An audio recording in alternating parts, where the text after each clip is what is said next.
America ने मंगलवार को यूक्रेन और रूस के साथ अलग अलग समझौते किए ताकि काला सागर यानी कि ब्लैक सी में सुरक्षित नौवहन सुनिश्चित किया जा सके।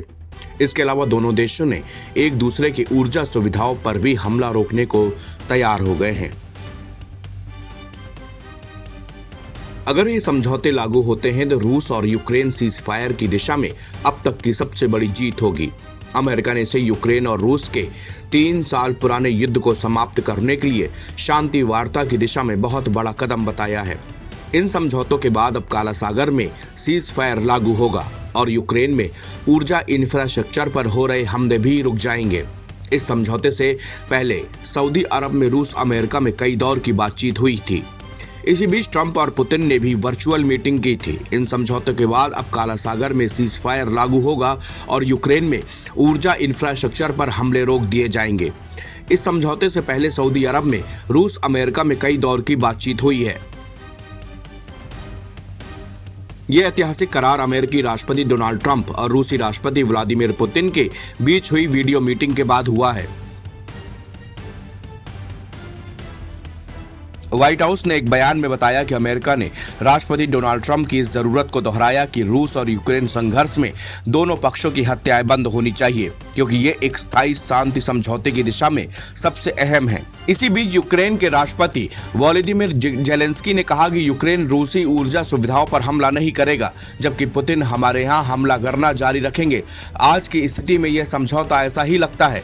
व्हाइट हाउस द्वारा जारी किए गए बयान में कहा कि अमेरिका अब रूस को वैश्विक कृषि और उर्वरक बाजारों में दोबारा स्थापित करने में मदद करेगा और स्थायी शांति वार्ता को भी प्रोत्साहित करेगा। ये समझौते उन चर्चाओं का परिणाम है जो राष्ट्रपति ट्रंप और राष्ट्रपति पुतिन के बीच हुई है।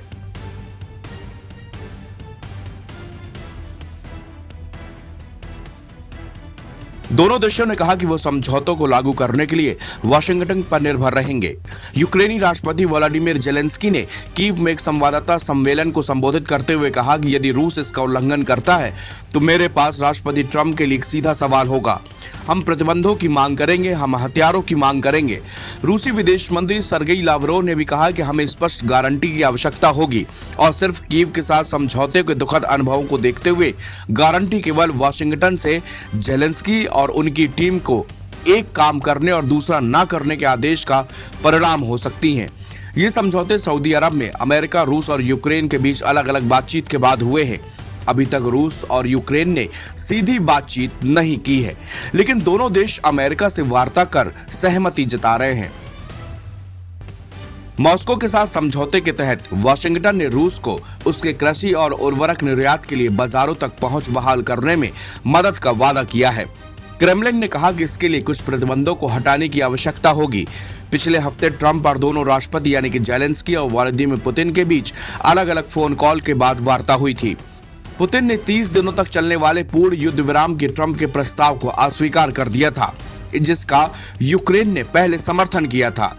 यूक्रेनी रक्षा मंत्री रुस्तम उमरोव ने कहा कि कीव काला सागर के पूर्वी हिस्से के बाहर रूसी सैन्य जहाजों की किसी भी गतिविधि को उल्लंघन और खतरे के रूप में मानेगा, जिस स्थिति में यूक्रेन को आत्मरक्षा का पूरा अधिकार होगा। एनबीटी ऑनलाइन की रिपोर्ट।